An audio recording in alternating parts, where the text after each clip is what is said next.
so there's a lot of this that I don't have to talk to you about. So I'm just gonna start centering, but one of the things I do wanna show you, you'll notice this is a little larger amount of clay. So what I'm gonna do is center it a little bit differently. And you guys, learned the whale tail, goalpost, bat. But you can try this too. The concept is still the same. What you're really trying to do is hold your hands kind of tight enough as you push into the clay that you're removing the wobbles and realigning those molecules so that the wobble is out, right? But you can do that a lot of different ways. So I'm just going to lean myself on the splash guard, and I'm going to use the fingers. I know I told you not to do this, but I'm going to do that now. This hand will be really the only one that's kind of trying to hold tight. This one is just sort of there for now. And what I'm doing, it's called coning it up. I'm holding the clay really tight as I move upward. And I'm just starting to kind of realign the molecules. And as I get taller and taller, I'll go kind of deeper and deeper into the clay, all right? So I'm just kind of holding tight as I can. And then I'm moving my hand up like a tool. I'm going to do that several times. And then when I get to the top, I sort of like to center the same way that I showed you, just to kind of get that part in a little more under control.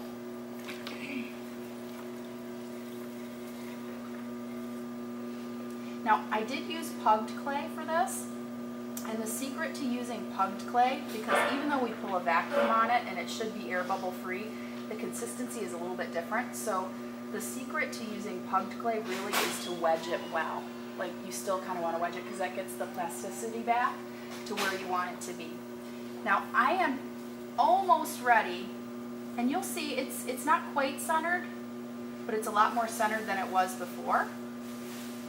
A lot of the wobble is kind of out, and it's gotten really tall.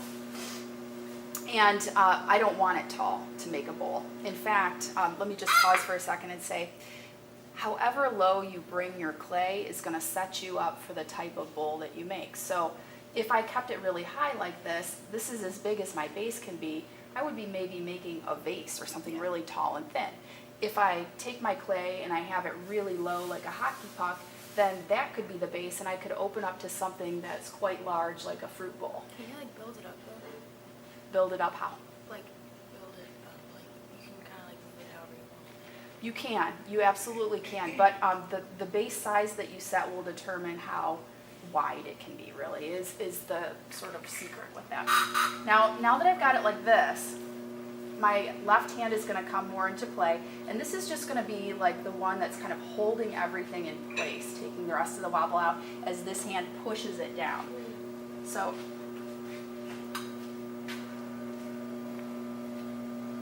and because I've kind of already aligned those molecules, things just behave nicer. And they center a lot faster. Okay? I'm shooting my voice in the video now. It's okay. Voice Questions in the are good. video when you asked. All right, so at this point, I'm pretty much centered. And with bowls and raising, centering becomes a lot more important. You can kind of take little walk-arounds for the plate and still make it work, still walk away with the plate. And you can for a bowl too, but the quality of the bowl, a lot of that is determined on the centering and this next step, okay? But in order to do this next step properly, you really kind of need to be centered properly. So I'm going to create a hole in the middle, okay? And there are multiple ways that I can do that. I can do that with my thumbs, just like I was centering with the bat, kind of put my hands on and center again, and let my thumbs kind of start digging down. It's crucial that you find the middle. If your hole is off center, then that means thick wall, thin wall, and that makes raising the problem, okay? The other way you can do it, and I'll just go a little further, the goal being to stop just as far as you did with the plate, so like a ½ inch from the bottom, because you will trim your bowls later. If you don't like that thumb method, then what a lot of people do is they use their 3 fingers, kind of like a drill, but this is a little harder to find the middle sometimes. So you could even start and then just push down. There's so much water in there. Yeah, let me remove a little so you can see a little bit what's going on. So I'm just kind of pushing directly down. And I've become pretty good at sort of understanding where to stop. So I'm just kind of pushing directly down. And I've become pretty good at sort of understanding where to stop just through practice, right? But you could always check the depth with the needle tool. Does everybody remember that? Yeah, okay. And then you just want to seal the hole back up the same way.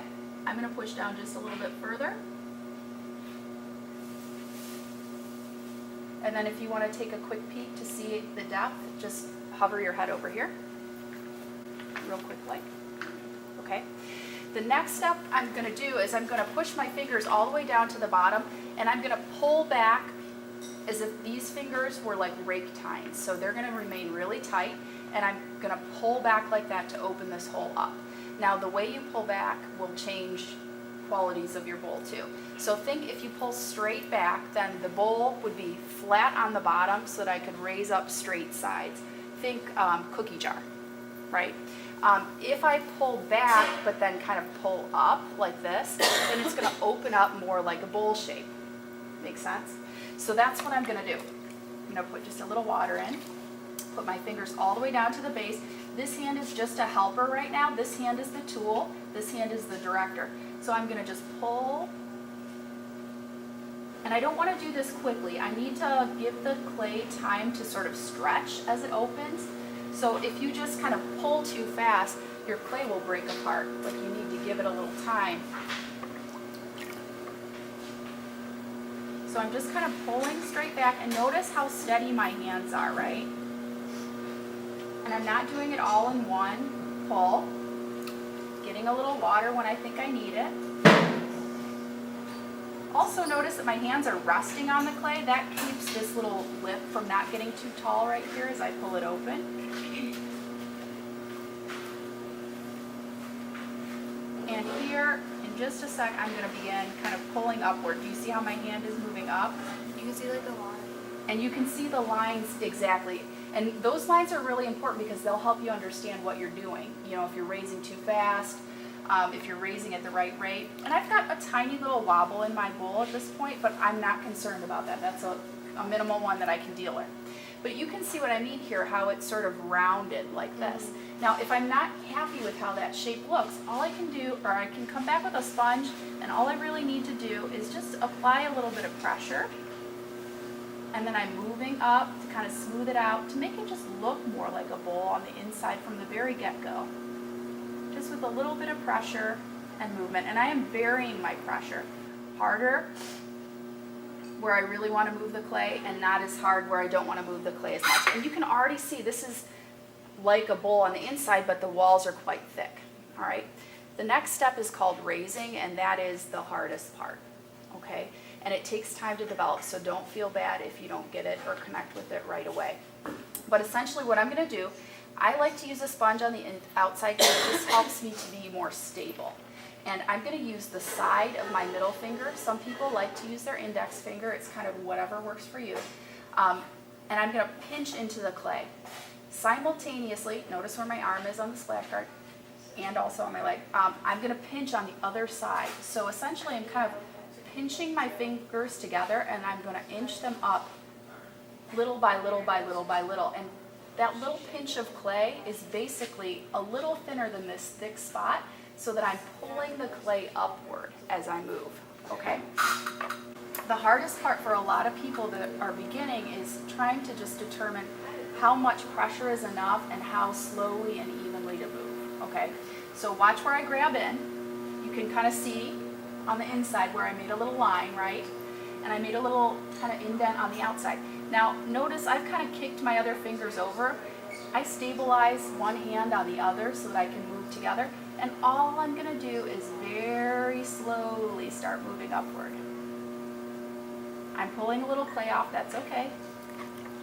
But like Abby mentioned before, see each one of those little rings? That's how slowly I'm moving up. Just a tiny little revolution. And when I get to the top, I'm going to lighten my pressure, release my pressure, and then pull my hands away. And I've probably grown almost double, maybe not quite. But in looking at this, I can see that it's thin here and significantly thicker here. So on my next pass, because it'll take multiple passes to raise this up, doesn't happen in one go, I will apply more pressure here and I will lighten as I move up, okay? So always get a little bit of water on the walls because friction can cause some issues. And you want to try and avoid that. So I'm just going to go right back down to the bottom, apply a little pressure on the outside, apply a little pressure on the inside, and begin moving up in unison. Now here, where it's getting a little bit thinner, I'm going to lighten my pressure. Can you see me doing that? And then I'm going to finish my pass all the way to the top, even though I'm barely pressing right now. Slowly release and pull away. Thick through here. And if grown it's thick, significantly. I could always Now I trim can that tell off it's later, pretty even in right? thickness through here, But it's still. sponge is If just it's out there thicker, for that support, means so I I'm can not get it overdoing taller. it if I'm willing to try and raise it up. Okay. And then In terms of requirements, your bowl tool, needs to be 5 to 7 kind of like inches in making a diameter. huge This shoulder. already meets that. They don't have to be huge. The part that's really tough for a lot of people is About getting 3 to to 4 clock in that inches in same height. position that you would make the Okay. shoulder for your plate. In each category on the rubric, it's like 3.5 inches, that's down 1 point. 3 inches tall, that's down 1 point. And so Can your you see goal where is that to little make water ring 6 is? of these, trying to get, I you know, just for instance, took taller out- and taller and that taller means each the rib time. tool wasn't quite I really pressing don't there, think so I the had to press diameter a little will bit be harder tough. It's the raising. in order So to here I get go it again. in that spot. Now, one other thing I I'm want to gonna slowly mention release too, and pull my little frame where in I'm and start pushing, away. which side, either the inside or the outside makes a difference. and then if I push harder really on it's the just inside, bring out your my bowl sponge, will let it open move up across and the surface. grow out that way. If I press it harder look on the uniform inside, top of the I will sponge. go inward. Think, like nuclear cooling tower shape, right? What I'm trying to do is balance it and just bring it up, leaving a little extra clay so later I can open it up to the shape that I want. But this time, just so you can see the difference, I'll press harder from the inside and begin opening it up instead of even pressure all the way up. And again, just make sure you get some water. I like to run it down so that it's actually going all the way down the edge, but then I get this extra out because I don't want to have too much water sitting in the bottom of my clay. Okay, so I'm going to pinch in.